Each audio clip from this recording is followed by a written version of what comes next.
When I open this door, let's see how many squirrels are inside.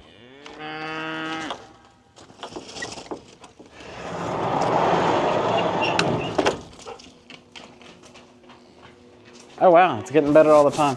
What am I doing? The squirrels have infiltrated the barn and attacked our feed bags.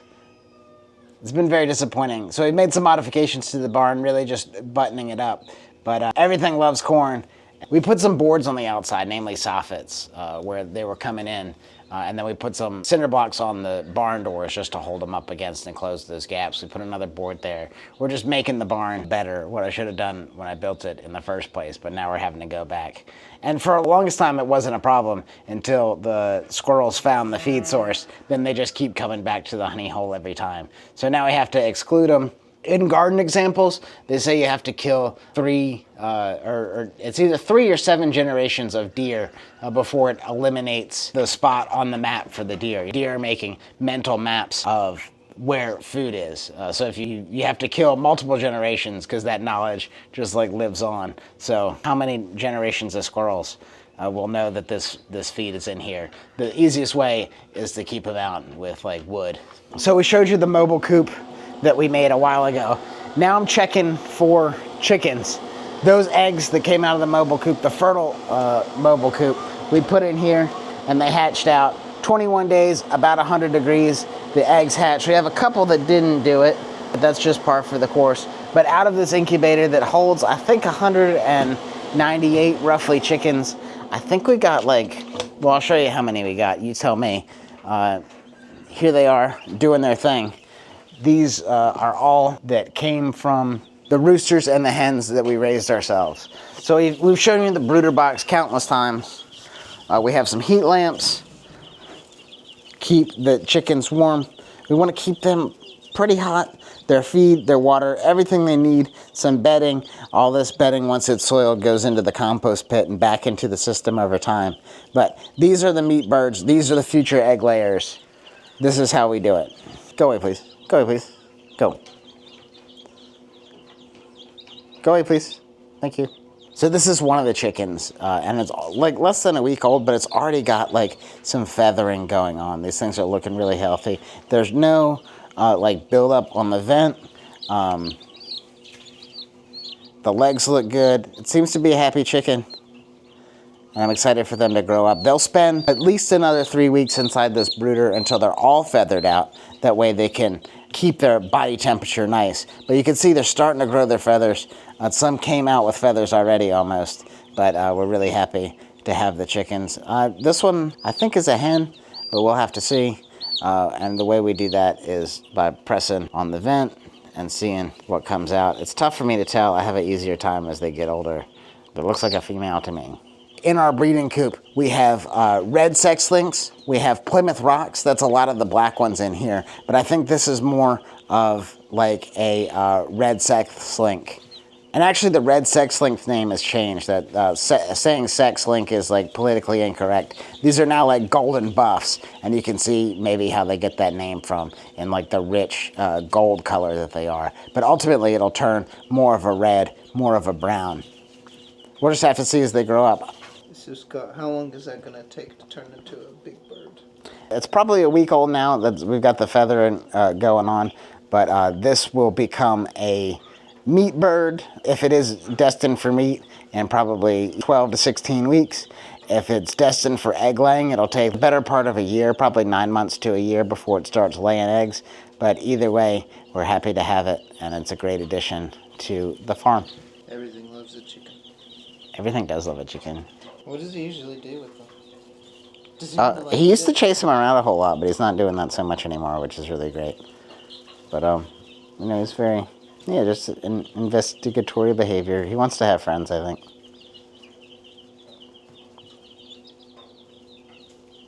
Check out how we modified this metal cattle waterer from Tractor Supply into a really great chicken brooder. First, we've got our bedding down on the bottom, feed and water. We've also got heat lamps above and radiant heaters on the inside. Another important thing that we've added is this top. Now it's hinged on the back and attached with some bolts, but it's just a frame that has hardware cloth above, but notice that there's hardware cloth below too. We've had actually snakes climb up under and start eating the chickens, but adding that extra bit of hardware cloth has really kept our brooders safe and secure. In this setup, I'll hold at least 100 chickens. We've got like 3 others that we do, but as they get larger, we'll divide them up, and then ultimately we'll put them outside on the pasture in the coops. Exciting times.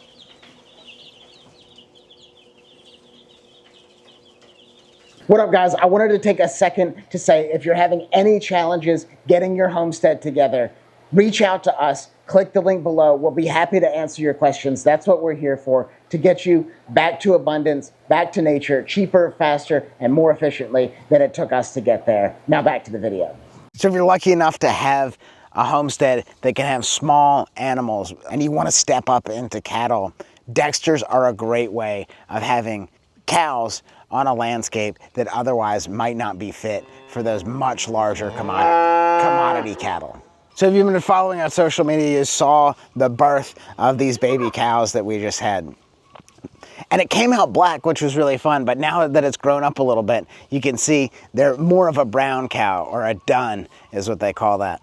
So that's the first boy that we had down there. He's going to, well, actually this is the girl that we had, the first girl that we had, the big brown one. That one over there is the first boy Dexter that we had. Then we have another female Dexter that just is playing with the dog. And then there's another male Dexter, and that one's probably just a couple, like not 2 weeks old even, but you could already see it's bigger than the female. Part of that was due to like the mini cow, Demi Moo, that's all the way in the back. That's the mom. But it's just cool to see the sizes and the colors that come out. And I'm thankful to have every one of these. So now that we've had Dexters for a while, I'm really happy that this is the breed that we went with. Of course, we started with some big commodity cows, but on a homestead level, these Dexter cows are really great. They're smaller, they're pretty docile, they're getting along well with the dog running around. They're calm when we go in there with the feed bucket. But ultimately, we can process them on a homestead level without sending them to a USDA inspected slaughterhouse. Of course, that's what we do, but given the event that we needed to, we can process one of these on our own. We've got more meat out of the deal, less work, and we can fit more cows per acre on the pasture, keeping a lot of meat on hand. The best place to store it is on the hoof, and these smaller cows allow us to do that really nicely. So I'm super happy with the Dexters. You've seen our mobile chicken coops. This is a mobile rabbit hutch, and it's a way that we incorporate animals into a small garden setup. Inside, you'll see a rabbit that's hanging out, having a good time. It's eating the grass or the clover. It has supplemental feed and water, everything the rabbit needs to be happy and healthy. This is a really great design because we can bring the male rabbits to the female rabbit, and they're kind of territorial. Then we pull the male rabbit out, and we put a nesting box in this covered area that allows the rabbits to get out of the weather. But the beauty of this system is that it eats the byproduct, the grass that comes up through, and then fertilizes by leaving its poop behind, just the same that the way that the chicken tractor does, just the same as all of the rotational stuff that we talk about. But what I think is really smart about this is sized to the same size that the paths are between our garden bed rows, and it allows us to stack the most amount of functions for the most products. This is essential in making small farming profitable, and it answers the question, how do we integrate animals into a small garden system? This is how. And so we just move this every day. Grab the handle so you can go either way. If you have 2 people involved, it goes a little bit easier, but it's really not a problem at all to move it. I'll move it over here just so you can see it operate. I got some clips on the side to keep the top from blowing off. This is just some flashing. We could have bought roofing material, but it's just some flashing that we screwed down, and it seems more than ample for this application. But let me just move it to the other side of the garden. But it's, you lift up, drag it. There's slats on the bottom, so the animal's not getting its feet caught in the ground. If we put fencing on the bottom, this is just like wood slats. But I'm really happy with this design. They eat the paths. We come back, chop and drop them. When they poop, because the way our garden is laid out, that the rain will leach the fertilization into the bed. into the pathway that goes downhill into the bed. We slow, we spread, we sink the water, and it creates a really nice synergistic ecosystem. We're all about stacking functions. This is one way that we're doing it. Going to town. Look at him, he's already going to town. As soon as we move it, he knows what's up. He knows what time it is. Get that grass. She. It's not a he. It's whatever it wants.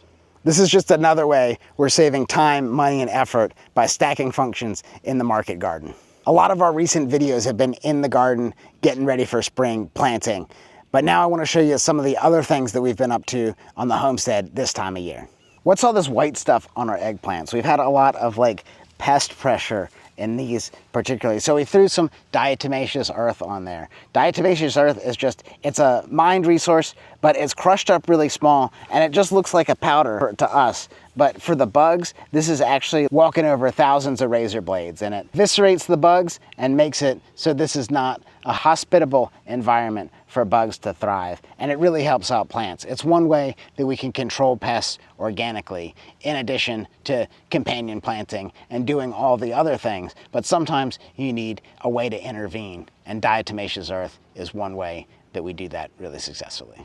So this time of year, we've got a lot of plants growing, and just because we're growing the plants that we want means we're also growing some plants that we don't necessarily want, like this longleaf plantain. So we cut it up out of the garden, throw it on top of the mulch that we've already got going. This is chopping and dropping. We do it all season, and it really helps keep water in the soil, take away from the weeds that we don't want to be growing, and enrich the plants that we do want to be growing. Free mulch. So you see the flowers, that means that zucchinis are right there too. There's a small one. Give it a couple more days, that'll be the right size. Here's some other ones going. Zucchinis are popping off. We started these zucchinis in the greenhouse, transplanted them out, chopped and dropped around them, and they're looking really great. In the greenhouse, we've got some peppers down there. I planted some carrots in here. I don't know if they're doing so good, but I always have a hard time with carrots. Peppers. This is a lettuce bed, so we chopped and dropped a bunch of straw and then just threw the seed. So we get the comment that, oh, all of that straw and all of that chop and drop will make it harder to grow stuff. It's not. We're just broadcasting it out, and you can see right now the lettuce is growing through the straw mulch. We're just growing what's on top, throwing back, and it's great. So it's a lettuce bed. We're building that seed bank of plants that we can eat. If we come over here, there's some lettuce growing. It went to seed last year, but now it's just volunteered. This is where we had tomatoes and stuff last year. Look, lettuce, lettuce, lettuce, lettuce. But this was the lettuce that I was talking about. This is all just volunteer stuff, and it's out in the garden. I didn't have to plant it, but it's there. Oh, cut to that video of me stuffing my face with lettuce. There it is. All this stuff will be chopped and dropped. Look, it's free mulch, free mulch, free mulch, free mulch. Down here, I've got our second planting of corn going on. Our first one's over there. The corn's already up, I'll show that to you. But here, we've started corn. Over there, the corn's up. Now we've got squash and beans planted as of yesterday. So that'll be pretty cool here in a couple days. But we start the corn first. That way it has this tall growth to grow. The squash will shade out any weed pressure around, just like the living mulch of strawberries and asparagus. As we continue through the garden here, notice, the pathways, the beds, they're the same size so that rabbit tractor can come through it all. We can chop and drop. Planted a lot of clover through here. But look at the corn. This is probably like 2 weeks old or so. It's really emerged. I hoed up around it so that we're not chopping and dropping this so much, because there was a lot of pigweed pressure. I don't really like that. A lot of Japanese knotweed. I don't really like that. Wanted to get that out of the seed bank. But the corn's in the middle. The squash and the beans are here on the side. Look, you can see some squash that didn't get covered up in the process. So that'll grow up, and then the beans will grow up around the corn. So we've got 1, 2, 3, 4, 5 rows of corn. Notice that we didn't plant one strip, but we've planted blocks of corn, because corn is wind pollinated, so it does much better in blocks than it does in long rows. We have our first planting here, the second planting over there, so we always have perpetual harvest coming from this section of the garden. Let me show you the melons. If you come through the gate, we're at the bottom of the hill. This is, what did we have here last year? I think it was a lot of, this is where we did the corn, but it kind of got overgrown because we didn't have the intensive management that we have next door that I just showed you. But now this is just melons. As we get further down the hill, these are more fresh beds that we've made. The stuff that we've been farming for years is up closer to the top of the hill. This stuff, we're still cultivating that really nice, rich, black dirt that just comes from growing stuff in it. So it's less of a intensive management and more of like a broad acre. Melons, corn, sweet potatoes up here. We planted some sweet potato slips and mulched those pretty good. Some are doing great, some are doing less than all right. But we've had so much rain here, I think these guys are mostly doing pretty good. And look at this. That looks like a volunteer squash plant or a pumpkin from last year growing inside of our melon patch. Very cool. The flowers on these means that melons are right behind it. But one of these had a melon on it. It's about tennis ball size melon growing already. Melons are really bad about exploding and growing everywhere in your garden. So what we do whenever we see them growing into the path, we lift them up and train them so they're growing long ways, not exploding into our pathways where we're stepping on them, where we can't control what the melons are sitting on. Because if the melons are in touch with the ground, they're not going to be as good. So you'll put a lot of mulch underneath them, and it makes for a higher quality produce. What up, guys? I just read an article that said egg prices are going to continue to rise. We've assembled all of our tips, tricks, modules, and videos into our ultimate chicken mastery guide. Whether you want egg layers or meat birds, we take you from selecting your chickens, looking at coop designs, and then final processing and how to have a successful egg and meat business for you on your homestead. All of those tips from like 13 years of raising chickens are in this guide. You can't afford to miss out. We will shave years off the time it will take you to figure this stuff out on your own. Click the link below, download it today.